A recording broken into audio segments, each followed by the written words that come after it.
Hello guys, welcome to Gage Academy. आज हम start करेंगे ऑर्गेनिक केमिस्ट्री। देखो, ऑर्गेनिक केमिस्ट्री ज़्यादातर बच्चों को समझ में नहीं आती, काफ़ी सारी प्रॉब्लम इसमें रहती है। तो आज हम बिल्कुल बेसिक से देखेंगे कि ऑर्गेनिक में है क्या। तो जैसे कि हमें पता है, ऑर्गेनिक केमिस्ट्री कार्बन से स्टार्ट होती है। ठीक है, कार्बन क्या होता है? कार्बन एक टेट्रावेलेंट कंपाउंड है। टेट्रावेलेंट का मतलब है कि इसकी 4 वैलेंसीज होती है। यहाँ पर देखो, टोटल कार्बन की 4 वैलेंसीज मिलेगी और इन 4 वैलेंसीज पे अलग अलग टाइप के फंक्शनल ग्रुप जुड़ेंगे, लाइक क्लोरीन, ब्रोमीन, आयोडीन। ये सब क्या है? हैलोजेंस है। इनके अलावा ऑक्सीजन जुड़ सकता है, OH ग्रुप, इसको हम अल्कोहल कहेंगे। CHO ग्रुप जुड़ सकता है, ये एल्डिहाइड होगा। या फिर COOH ग्रुप जुड़ सकता है, दैट इज कॉल्ड एसिड। या इस टाइप से ग्रुप जुड़ सकता है, इसको ईथर कहेंगे। तो इस टाइप के अलग अलग ग्रुप यहाँ पे जुड़ेंगे, ये हमारा कार्बोनिल ग्रुप है।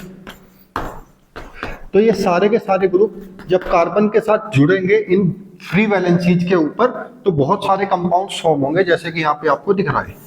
तो इन सारे कंपाउंड्स के बारे में जो हमें स्टडी करनी है, वो पूरी की पूरी ऑर्गेनिक केमिस्ट्री के अंदर आती है।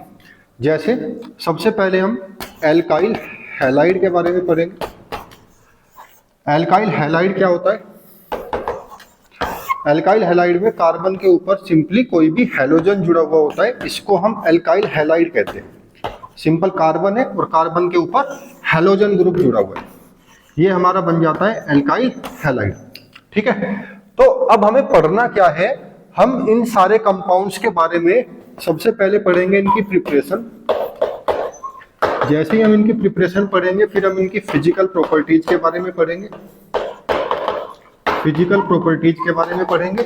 इसके बाद हम इन सब की केमिकल प्रॉपर्टीज के बारे में पढ़ेंगे। केमिकल प्रॉपर्टीज में इनकी सारी रिएक्शंस आएगी।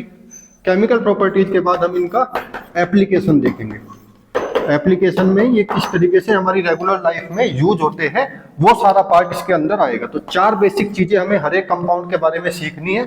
सबसे पहले उसकी प्रिपरेशन, वो किस तरीके से प्रिपेयर होगा। उसकी फिजिकल प्रॉपर्टीज, वो दिखने में कैसा है, कलरलेस है, ऑर्डरलेस है, किस तरीके से वो यूज हो रहा है, सॉलिड फॉर्म में है या गैस फॉर्म में है, ये सारी की सारी उसकी फिजिकल प्रॉपर्टीज होगी। इसके बाद उसकी केमिकल प्रॉपर्टीज आएगी। केमिकल प्रॉपर्टीज में उसकी रिएक्शंस आएगी, वो किस कंपाउंड के साथ किस तरीके से रिएक्ट कर रहा है, वो पूरा केमिकल प्रॉपर्टीज के अंदर आएगा। लास्ट में इसका एप्लीकेशन आता है। एप्लीकेशन में हम देखेंगे ये इंडस्ट्रियली और हमारी रेगुलर लाइफ में किस तरीके से कहाँ कहाँ पे यूज होता है, वो पूरा पार्ट इसका एप्लीकेशन में आएगा। तो ये चारों चीजें हमें हर एक कंपाउंड के बारे में सीखनी है। हैलोजन के बारे में भी, alcohol, aldehyde, acid, ether, ester होता है, कार्बोनिल ग्रुप होता है। जैसे ही हम इन सारे कंपाउंड्स की ये 4 प्रॉपर्टीज पढ़ लेंगे अच्छे से, तो पूरी ऑर्गेनिक केमिस्ट्री आपको खत्म होती हुई दिखाई देगी। अब हमारा पहला टॉपिक है एल्काइल हैलाइड। तो एल्काइल हैलाइड में सबसे पहले हम देखेंगे एल्काइल हैलाइड कितने टाइप का होता है।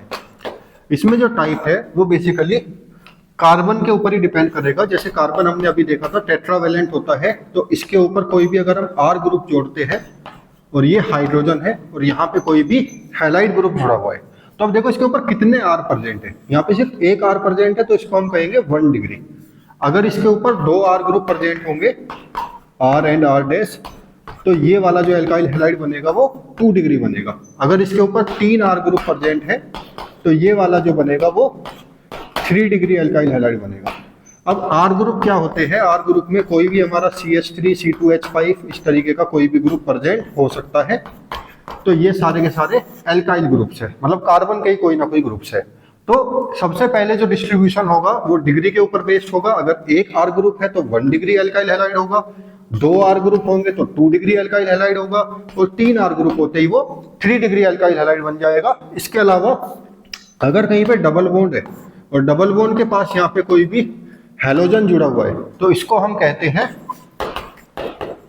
Alkenyl halide. ये हमारा बनता है एल्किनाइल हैलाइड। इसके अलावा अगर कहीं पे कॉन्जुगेटेड बेंजीन प्रेजेंट है, इस तरीके से कोई भी बेंजीन है या फिनोल ग्रुप है, यहाँ पे कोई हैलोजन आ जाता है, तो ये फिनाइल ग्रुप होता है। इसको फिनाइल या फिर एराइल ग्रुप कहते हैं। फिनाइल या एराइल, फिनाइल और एराइल हैलाइड इसको हम बोल सकते हैं। तो टोटल 5 टाइप के एल्काइल हैलाइड होते हैं कौन कौन से, सबसे पहले 1 डिग्री, 2 डिग्री, 3 डिग्री, उसके बाद हमारा आ जाएगा एल्किनाइल और लास्ट में हमारा आएगा फिनाइल और एराइल। तो अब देखो ये एग्जांपल्स यहाँ पे लिखे हुए हैं, इसमें सबसे पहले देखो कौन से वाला एल्काइल हैलाइड कैसा है। यहाँ पे देखो ब्रोमीन दिख रहा है, ब्रोमीन के पास ये एक कार्बन है, ये दूसरा कार्बन है और ये तीसरा कार्बन है। तो ये वाला जो एल्काइल हैलाइड होगा वो कैसा होगा, 3 डिग्री एल्काइल हैलाइड होगा। ये क्लोरीन प्रेजेंट है और ये सीधा किससे प्रेजेंट है, डबल बॉन्ड से प्रेजेंट है, तो ये कौन सा होगा, ये एल्किनाइल हैलाइड होगा। ठीक है, यहाँ पे देखो ब्रोमीन है, ब्रोमीन से कार्बन देखो, ये पहला कार्बन और ये वाला दूसरा कार्बन, तो ये कैसा बनेगा, 2 डिग्री एल्काइल हैलाइड बनेगा। इस पे आ जाओ, देखो ये फिनोल रिंग है, बेंजीन रिंग है, तो इसके साथ जो जुड़ेगा वो एराइल हैलाइड बनेगा, इसको हम बोलेंगे एराइल हैलाइड। यहाँ पे देखो आयोडीन है जो कि एक ही कार्बन से है, इससे डायरेक्टली कितना कार्बन जुड़ा है, एक ही कार्बन जुड़ा है, यहाँ पे 2 हाइड्रोजन होंगे because carbon is a tetravalent group. तो एक ही कार्बन क्योंकि यहाँ पे प्रेजेंट है, तो ये कैसा बनेगा, ये 1 डिग्री एल्काइल हैलाइड बनेगा। देखो 1 डिग्री, 2 डिग्री, 3 डिग्री और एल्किनाइल और लास्ट में एराइल, या इसी को फिनाइल भी कहते हैं। फिनाइल और एराइल एक ही बात है, ये इस टाइप के बन जाएंगे 5 टाइप के एल्काइल हैलाइड। देखिए ये हमारा एल्काइल हैलाइड खत्म हो गया, बाकी हम नेक्स्ट क्लास में करेंगे। आज की सिर्फ एक इंट्रोडक्शन क्लास थी, बट कुछ चीजें आपको सीखनी पड़ेगी अगर ऑर्गेनिक केमिस्ट्री में अच्छे से कमांड बनानी है। सबसे पहले आपको कुछ टॉपिक आने चाहिए, जैसे स्टीरियो केमिस्ट्री, इस पे आपकी कमांड होनी चाहिए। बिना स्टीरियो केमिस्ट्री के आगे जाके काफी ज्यादा प्रॉब्लम आप फेस करेंगे। स्टीरियो केमिस्ट्री के साथ आपको थोड़ा सा जीओसी के बारे में पता होना चाहिए, जनरल ऑर्गेनिक केमिस्ट्री। इसमें आपको इंडक्टिव इफेक्ट आना चाहिए, इंडक्टिव इफेक्ट, मीजोमेरिक इफेक्ट और एरोमेटिक नॉन एरोमेटिक के बारे में पता होना चाहिए, किस तरीके से ये काम करते हैं।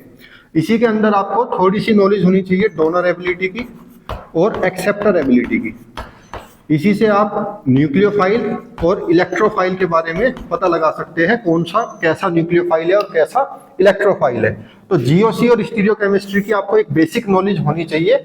उसके लिए सारे वीडियो लेक्चर्स पड़े हुए हैं क्लासरूम पे, आप उसको देख सकते हैं।